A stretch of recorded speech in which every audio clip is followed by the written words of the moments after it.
But right after that, though, for some reason we get these masked guys or something.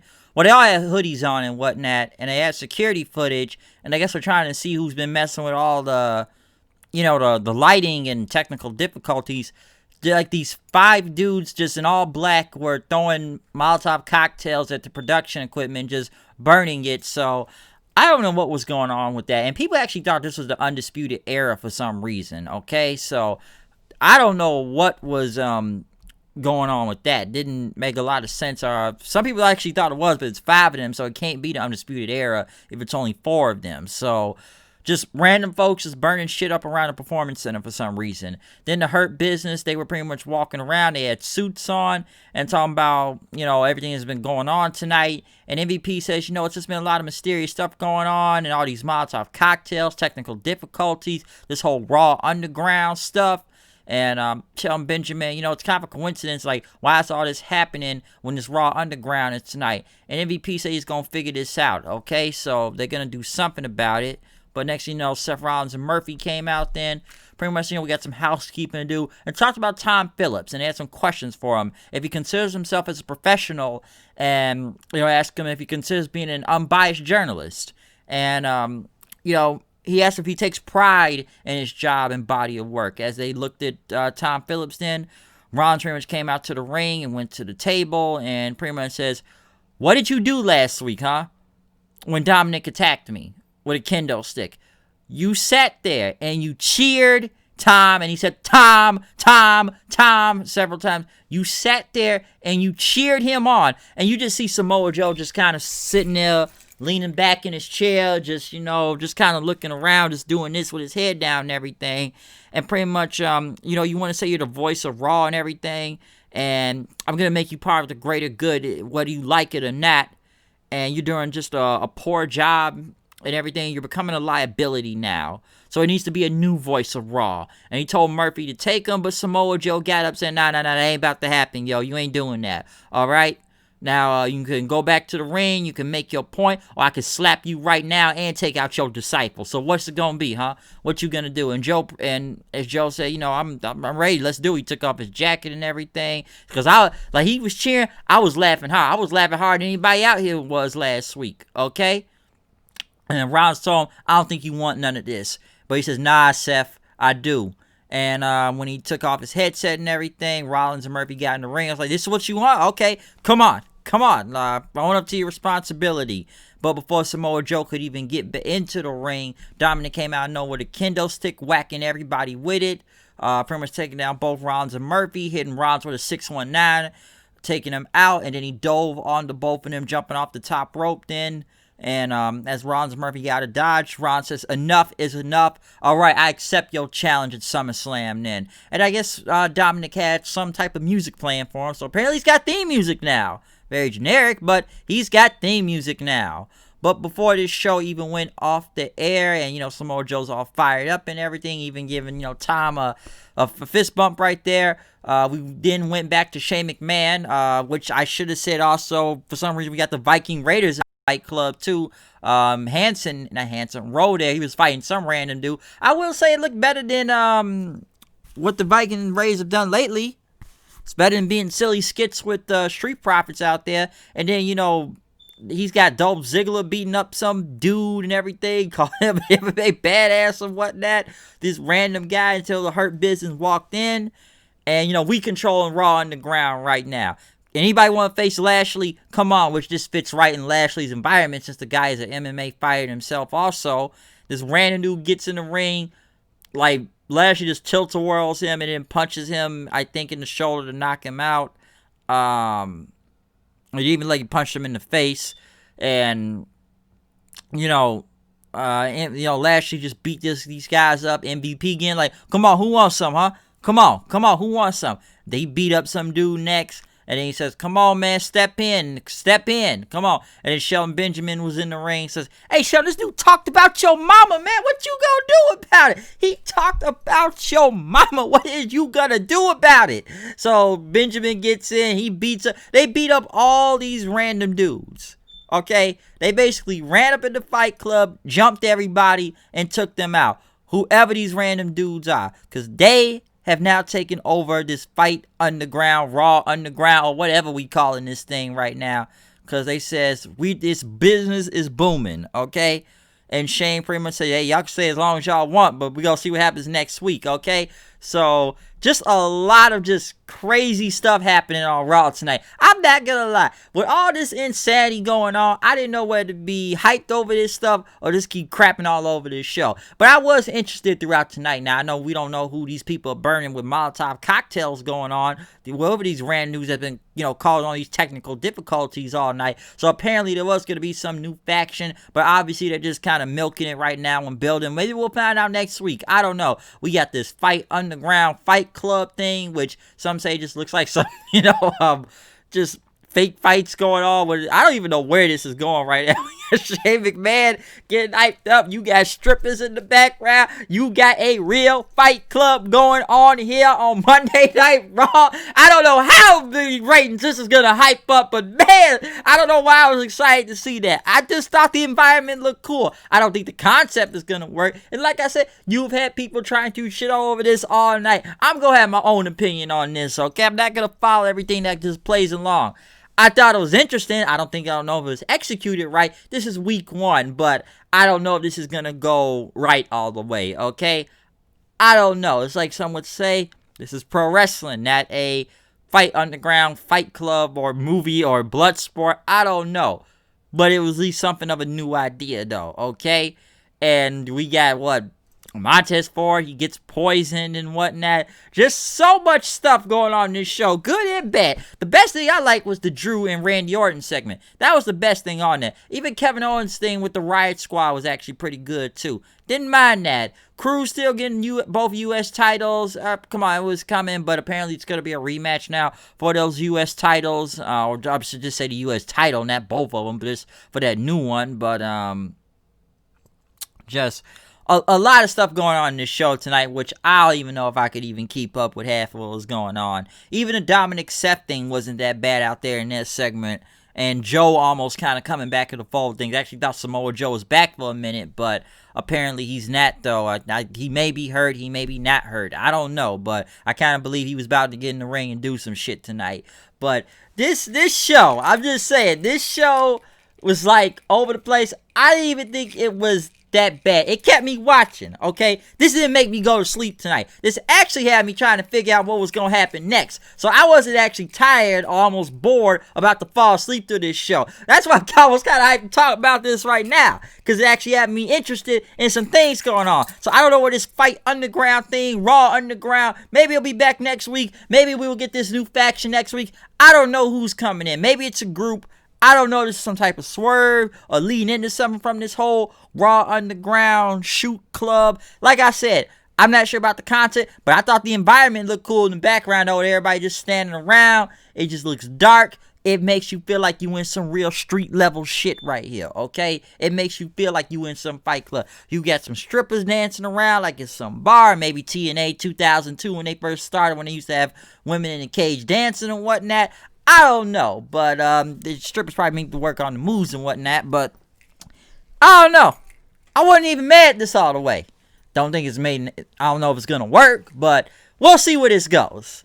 I don't know. Let's see what the ratings got to say about this week. Like I said, it's just programming schedules. A lot of news today. I am telling you, we got stuff competing with NXT. I don't know. Like I said at the beginning of this video, Rock Bottom, the XFL. Just a lot going on today in wrestling. A lot going on. So that's my review of Monday Night Raw, okay? That is my review of this show, or whatever you think about this show. So comment. Tell me what you thought about Raw tonight. Tell me what you thought about Raw Underground, because I want to know. Alright? So, other than that, comment, subscribe. You know how this whole thing goes. Follow me on Twitter at HoodedKnight890.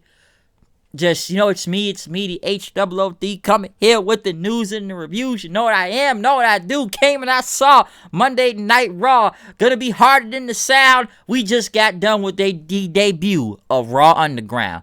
I'm out. I'll see you guys later. See you for my Impact review tomorrow night. Peace out. Woo! What a night.